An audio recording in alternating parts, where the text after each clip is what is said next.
විවාහ ජීවිතයක අරමුණ තියෙන්න ඕනේ දෙන්නෙක් එකතු වෙන එකේ පින්නතුනි සමාජ යහපතක්. සමාජ යහපතක් වෙන යුග ජීවිතයේ සමාජ වැසනයක් වුණොත් වැඩක් නැහැ. දෙන්නෙක් එකතු වීමක් කියන්නේ සමාජ යහපතක්නේ. රාගයට එකතු වෙන ජීවිත වර්ධිනවා.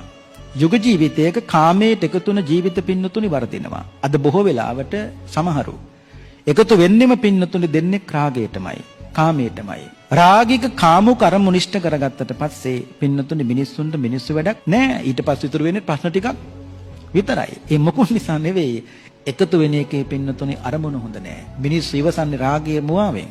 මිනිස්සු ඉවසන්නේ කාමය මුවාවෙන්.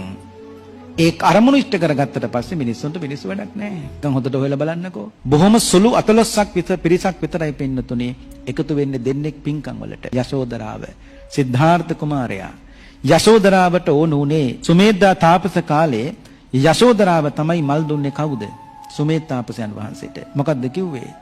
මොනදොක වින්දත් කමක් නැහැ. මේ මල් ටික ගන්න. ඔබතුමා බුදු වෙනම නම් මට ඕන දෙයක් කිව්වා. සිද්ධාර්ථ ගෞතමයන් වහන්සේට වඩා මතක තියාගන්න බුද්ධත්ව වෙනුවෙන් දුක් විඳේ කවුද? යශෝදරාව. ඒ යශෝදරාව දුක විඳපු නිසායි අපේ බුදුහාන්ට ඉතා ඉක්මනින් බුදු වෙන්න පුළුවන්කම ලැබුණේ. රාගයට දීපු මල්ද? නෑ. කාමයට දීපු මල්ද?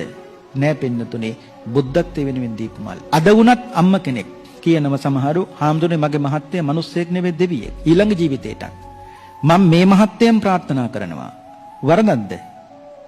නෑ.